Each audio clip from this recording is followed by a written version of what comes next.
My name's Zach Shipwash and I'm with the Rebel Spirit, and this is our 1972 CB750. We call it Boogie Nights. Our shop's in Thomasville, North Carolina. It's just me and my wife, a small shop at our house. It's a 72 CB750 motor.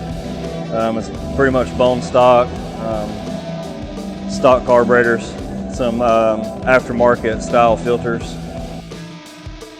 It's an Amen Savior frame from the 70s. It's got a 74 Durfee girder front end, 70's Invader wheels.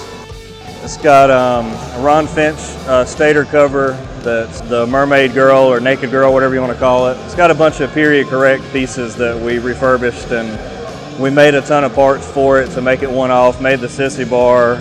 A lot of the stuff on it is either like it was, you know, tried to leave it period correct, or if it needed refurbishing, we did re-chrome a lot of things.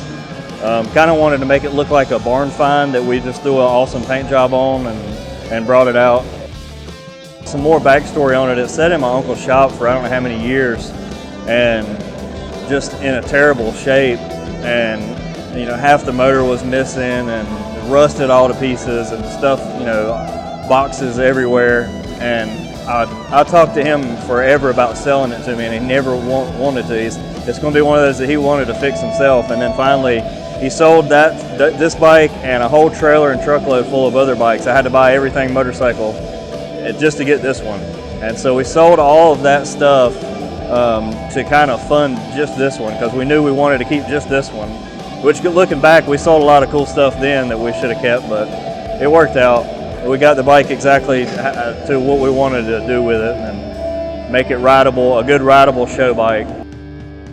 We made this tail light. This is kind of like the Ron Finch style tail lights we made our own.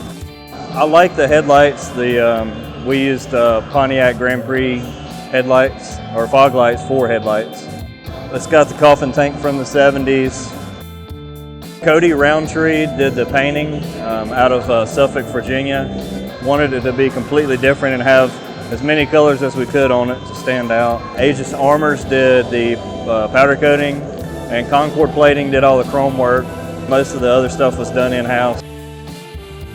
We've toured it a few places, and you know, most of the places around our area, and so I hate to take a bike, the same bike, to multiple times to the same show, so it's just to the point of it's just going to be a good riding bike now.